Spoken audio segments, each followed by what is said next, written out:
Hi there, Mr. Evans here with a video on extension strategies.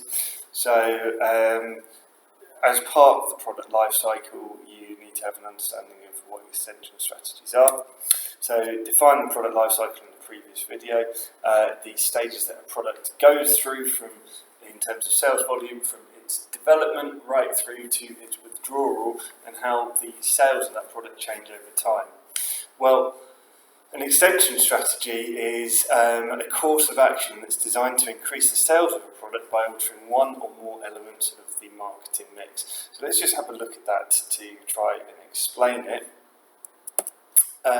So here's our product life cycle. We can see that the business develops, introduces, goes through a growth stage, and then we get to the maturity and decline stage. Now you can see that both profit and sales start to tail off at this point. Now a business that has spent a lot of time and money developing a new product may not just want to accept that their product is going to inevitably decline, and they may wish to alter one or more elements of the marketing mix of that product in order to try and extend the life cycle of the product, make it longer. How can we boost our sales? Well, what would that look like? Well, it would look a bit like this. So an extension strategy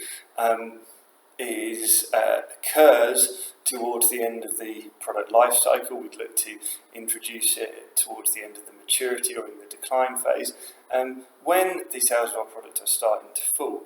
And we step in, we say, look, what can we change about this product in order to reinvigorate interest in our product, give a boost to sales, to enable us to keep earning money and to hopefully boost our profit, keep this business, keep this product, the revenue rolling in, so we can continue to reinvest it in new products.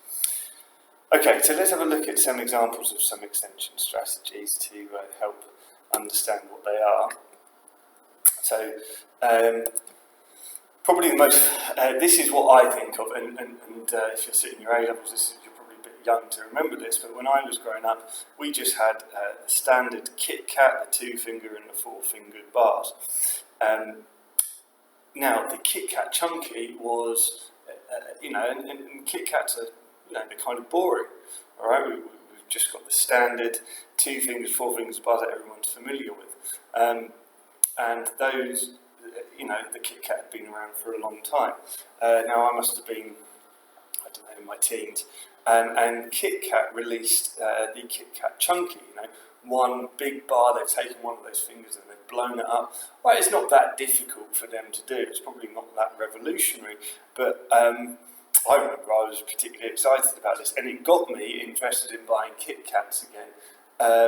And so, that's an example of how we altered the product element of the marketing mix, and it was a really successful extension strategy, so much so that they are still around today.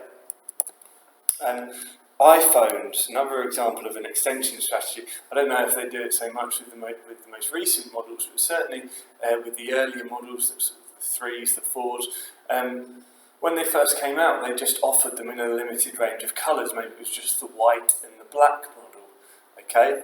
Now, over time, as people kind of acquired them, maybe 6 months later, Apple would release a range of colours. So you could buy a pink, a grey one, a gold one, etc. Now, is it beyond the capabilities of Apple to have released a pink one, a gold one, at the same time as they released their standard ones? Of course, they could do that, but Apple hold on to these different colours so that they can provide a boost to sales when people kind of got bored of the black or the white one. Maybe the opportunity to buy an iPhone in pink will make someone say, well, actually, that would make me stand out, make me different. Okay, I'm going to go and buy one. And it would provide a boost to the iPhone sales. It might be as simple as, okay, so these are both examples of how the product has changed. It might be as simple as changing the price and just dropping the price in order to increase our sales. That'd be a really simple example of an extension strategy.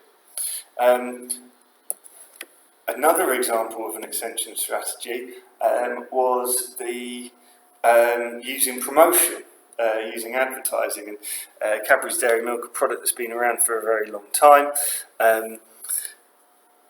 So this slide here, 6 million sought out the gorilla on YouTube. It was an unbranded gorilla. This was an example of a really successful